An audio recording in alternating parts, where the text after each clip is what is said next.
Hi beautiful people, I hope you're well today. My name is Charisse and welcome to my channel. Today I'm going to be showing you how to do a simple little craft for the phonics lesson that I had planned. It's actually the letter J, jellyfish, that we'll be making.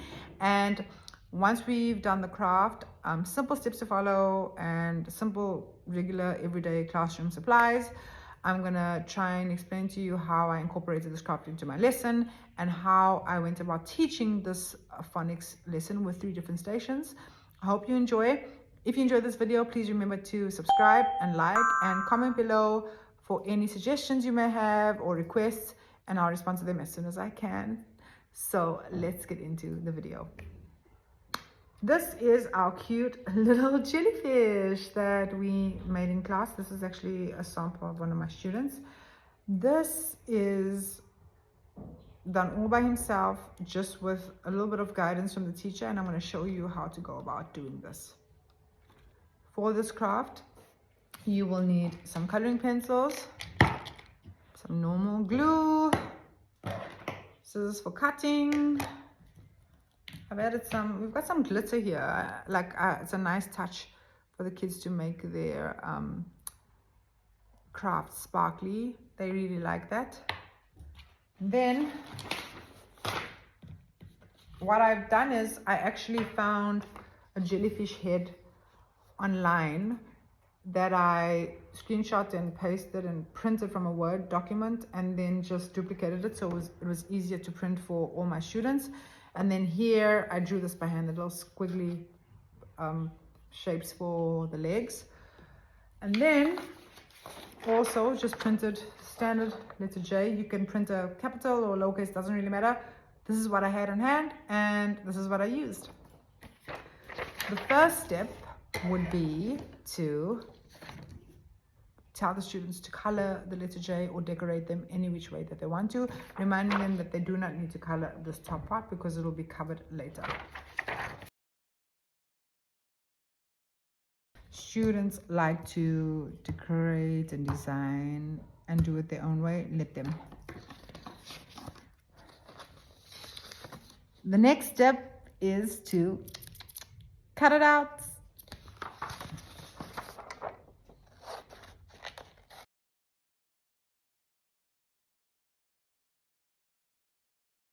We now take our little head. We're going to cut out the head, stick the head onto here.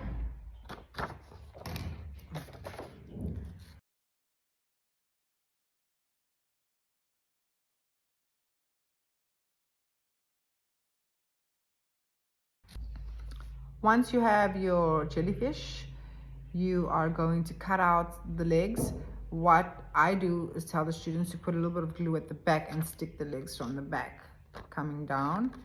And once they are done doing the legs, they draw 2 eyes and a mouth, and I usually give them a pencil first to draw, such that if they make a mistake they can erase it, and then once they are happy with the picture, then I give them a permanent marker to go over it to highlight the face a bit better. There are 4 legs. This is really good for fine motor skills.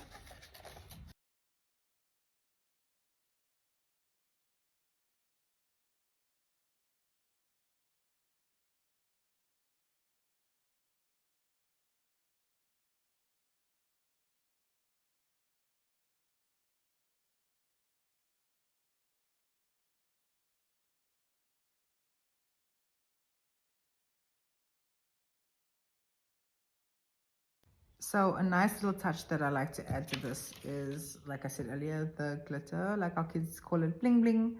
It just makes the, kids, they like shiny things, and it makes the jellyfish a lot more sparkly and shiny, and they just like it. So what I do is I let my students know that they can choose wherever they want to put the glitter. Sometimes some on the cheeks, some on the legs, or the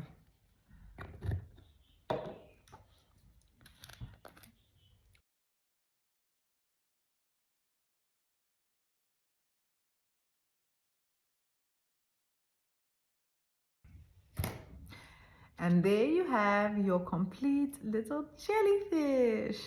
I must say, when I did this craft, my kids were so proud of their work. I give them the option, do you want to put it up or do you want to take it home? And most of them just choose to take it home. So I'm gonna now go ahead and tell you about how I incorporated this into the actual lesson and the other activities that I did along with this to enrich the learning experience. The breakdown of my lessons daily is as follows. In the morning, we have a circle time, which is about 15 minutes.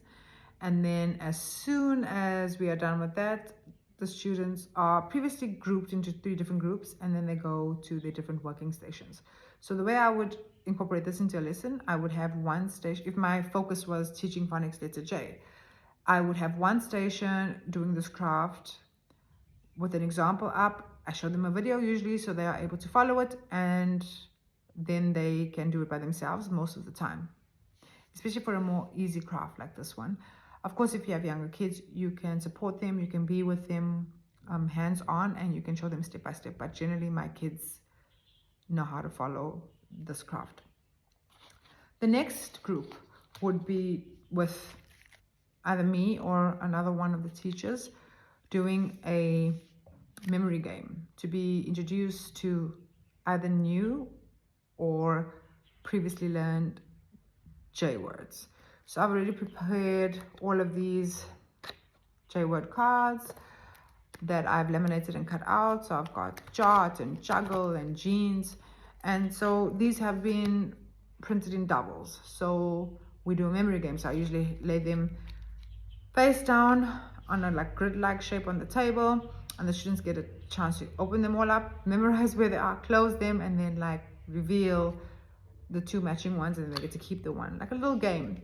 And for the lower level learners, they are able to remember the picture and just at least be introduced to the new vocabulary. For the higher level learners, you give them some clues about what the word may be. They try to either read it by themselves, or for enrichment opportunities, you let them use the word in a sentence. And this I find is very engaging and interactive for the kids, and they really love it. In another station, we have the write the room activity. So what you could do is what I do is have several J words stuck in a corner of a room, and then you give each child a page like this, which has 1 to 10. You don't have to use each set of lines. You can show the children 10 words, or depending on the level, you can show them 5 or 3. You choose.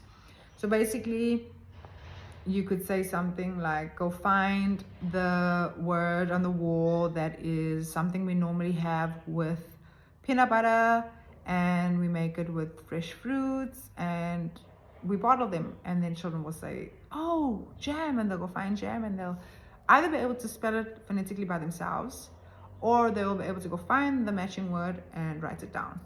Or you could say a word. If you're practicing or focusing on spelling, you could say the word and then have different letter stamps and let the child try to spell out the word by stretching it out and hearing what it sounds like. And then as an extension activity, you get them to try to write the word in a sentence. So for instance, if I say the jam example, they stamp j, you will check if they spelled it correctly, and then you can either have them practice writing it, or you can have them say, okay, try to use this in a sentence. The jam is really yummy, or I see the jam on the table. This touches so many areas: phonemic awareness, spelling, reading, writing, so many different opportunities for children to learn, and so many opportunities for differentiation. And that's why I really love having my lessons in this setup, and why I really enjoy incorporating crafts and activities and games, because it's really developmentally appropriate and the kids actually remember. I hope that this has been helpful for you, and if you would like to see more of this content, please don't forget to like and subscribe, and let me know what your interests are, and I will try my best to deliver.